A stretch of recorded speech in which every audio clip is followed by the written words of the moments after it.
Welcome back. Today we're going to be working on clockwise rotations. Our constant objective is students will be able to perform and describe how to rotate figures clockwise on a coordinate plane. The language objective is students will be able to explain verbally how they rotate figures on a coordinate plane. Why am I learning this? Well, it's important for real-world problems like the creation of video games. So first, let's recall what a rotation is. It's basically when you rotate a figure around a fixed point, and we are currently rotating everything around the origin, which is 0, 0. Other things to recall is we've done rotations that have been counterclockwise. For 180 degrees, it has been, the coordinate rule was to take the opposite of x, the opposite of y. Here were some examples. We've also done 90 degrees counterclockwise rotations, and we basically switch the order pairs and take the opposite of the y. Here are some examples of that. And we've also done 270 degrees counterclockwise. It's very similar to a 90-degree counterclockwise because we are switching the x and y coordinates. However, instead of taking the opposite of the y, we actually take the opposite of the x. By that I mean the old y and the old x. And here are some examples as well. With that said, okay, please recall that this is all for counterclockwise rotations. Today's focus is all on clockwise. So here's also some examples that we've gone over. We did counterclockwise rotations. Again, we switch them and take the opposite of the first one. And then here, we're just taking the opposite of both the x and y's. Here, we switch them, but we take the opposite of the second value. And then here, once again, we switch the order pairs, but we take the opposite of the first value. So it's stuff that we've already done before.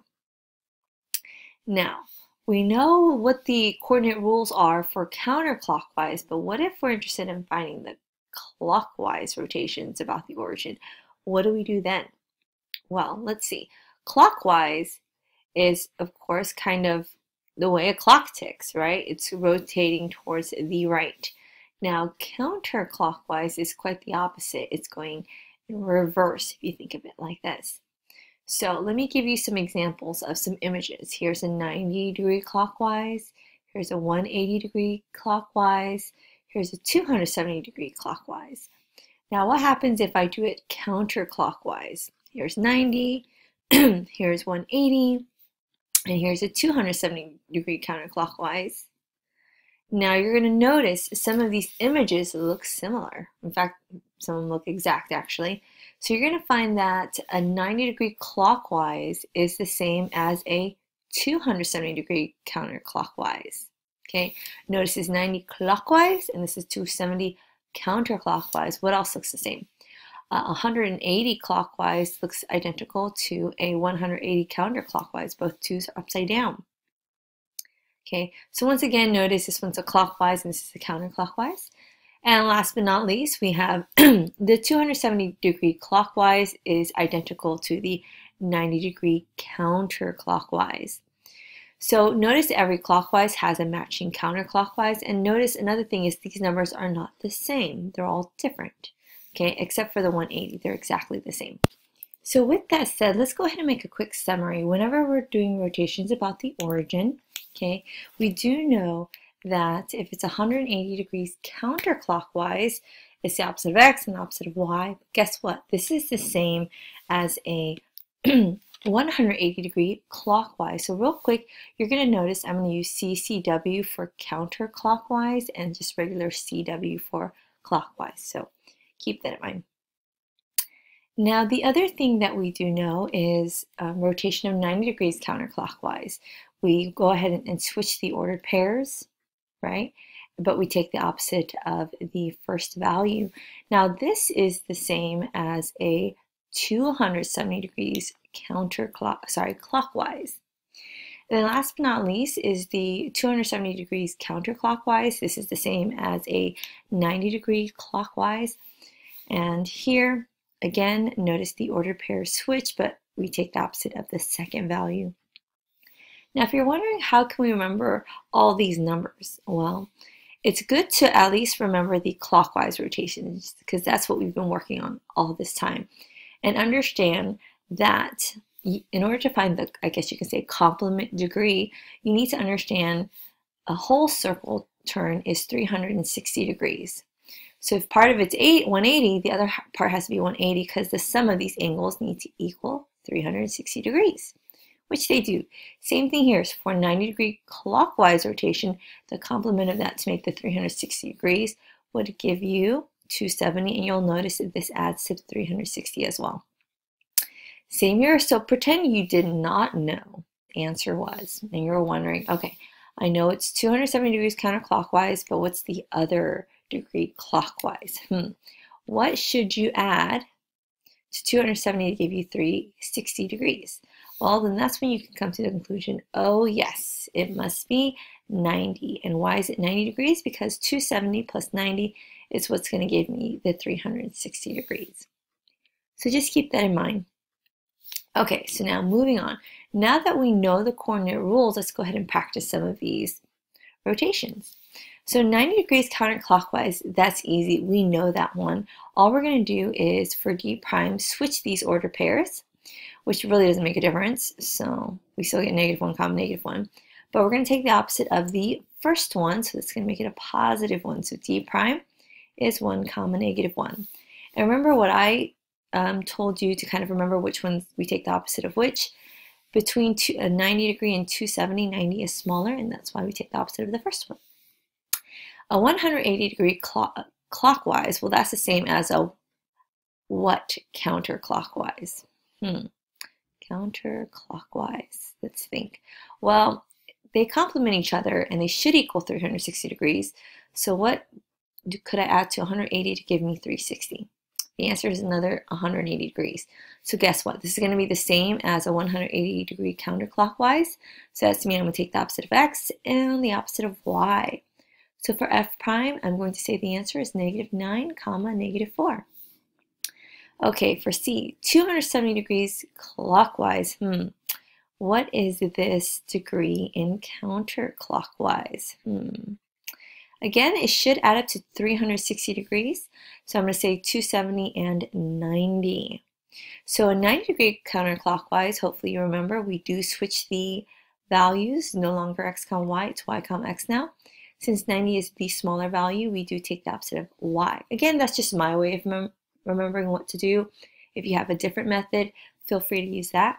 So here for m prime, I'm going to go ahead and switch the values, leaving me with 7, -3, but I'm going to take the opposite of the first value, so it's going to make it a -7. Okay, so last one, 270 degrees counterclockwise. This one's already counterclockwise, so this one's nice. I don't have to figure out what the clockwise is. So here we are going to switch again the x and y's to now it's y and x. 270 is the larger value but when you compare it to 90, so we're going to take the opposite of the second value. So for q prime, I'm going to go ahead and switch it to 5, 2, but then I have to take the opposite of the second value, making it a -2. So for this, my suggestion is to just try to memorize counterclockwise. It's going to make things easier for you. And then once you get something that's not counterclockwise, just consider, okay, then what would it be if it was counterclockwise? What degree would that be? And then memorize the coordinate rule for that. That's my suggestion. If you feel like you can memorize all the different ones, that's going to work as well. You do whatever you feel you're more comfortable with. Okay, so with that said, I would like you to go ahead and pause the video and try E through H on your own. Okay, so let's see how we did. For E, we get A prime is 10, 2. For F, we have Z prime is 3, 6. For G, we have T prime is -7, 3. And for H, we have W prime is -5, -1. So again, my advice is to consider, okay, this is a 270 degrees counterclockwise. This one's already counterclockwise. This one's already counterclockwise. This one's at 90 degrees counterclockwise. And then I would use the rules that I've memorized for the 180, 270, and 90 counterclockwise and go from there because I feel confident that you guys have those down now.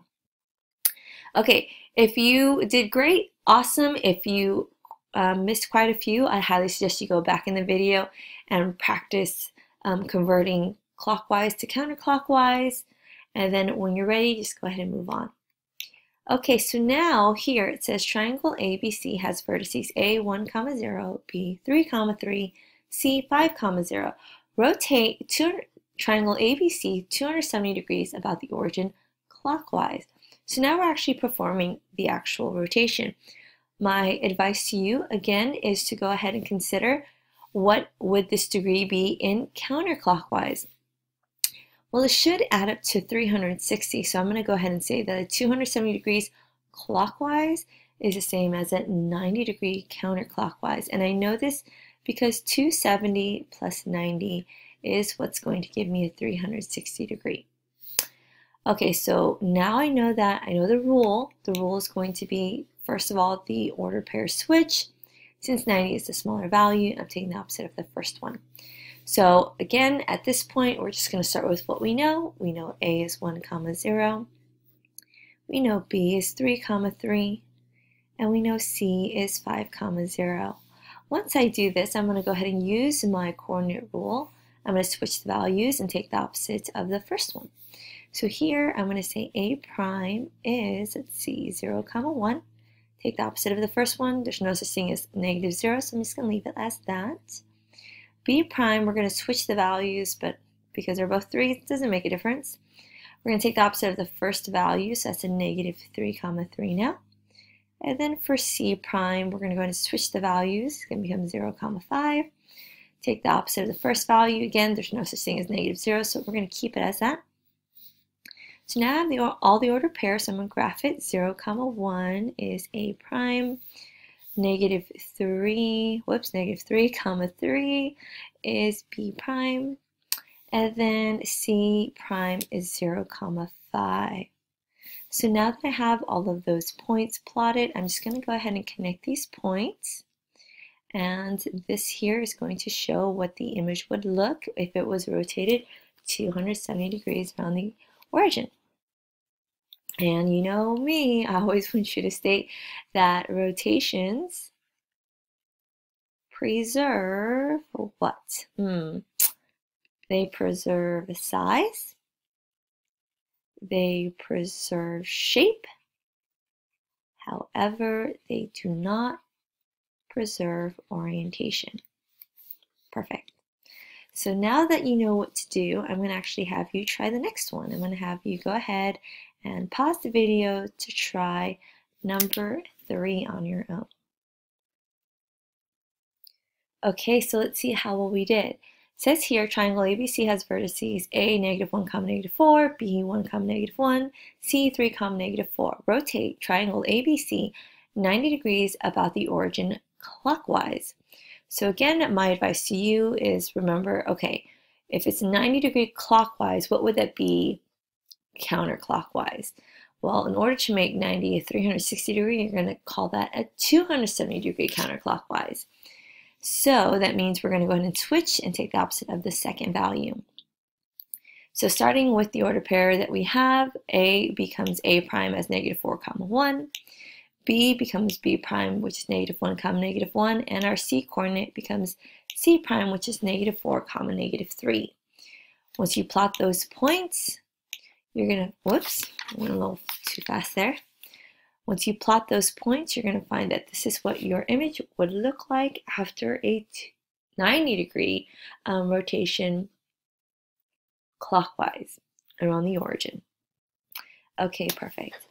Now moving on to the next thing, now we're going to be asked to identify what that angle of rotation is. And we also want to include direction and the coordinate rules for the following. So the first thing you're going to want to do is identify the order pairs. So I'm going to go ahead and say, okay, A is -7, 1.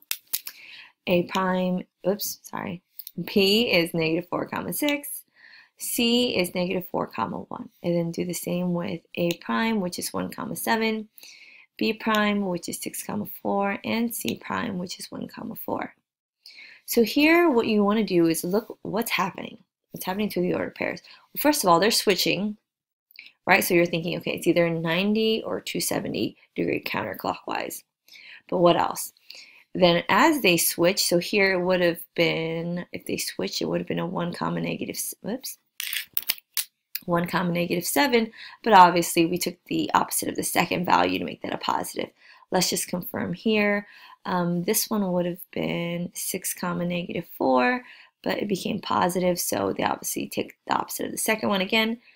Let's just try one more time with the last one. We're going to switch. It would become 1 comma negative 4. Take the opposite of the second one to make that positive. So I'm going to say that the coordinate rule is that, of course, they switch, but you take the opposite of the second value, and I know this to be what type of counterclockwise rotation. It's definitely a 270-degree counterclockwise. So I'm going to go ahead and say, for these reasons, it's going to be a 270 degrees counterclockwise rotation, but we know that to be the same as a 90-degree clockwise rotation about the origin. So that's how we identify what type of rotation a figure is being rotated. Okay, so now at this point, go ahead, pause the video, and try number 5 on your own. Okay, let's see how well we did. So for 5, hopefully you wrote down the ordered pairs for all of them, and then you looked for a pattern. Here, notice the ordered pairs didn't switch at all. In fact, it was very clear to see that every single time we're taking the opposite of x, the opposite of y. So hopefully you identify the rule as, hey, we're taking the opposite of x, the opposite of y. Therefore, it is a 180-degree rotation, either clockwise or counterclockwise around the origin. Okay, so that is going to conclude the lesson for today. Thank you so much for tuning in. And as always, until next time, bye.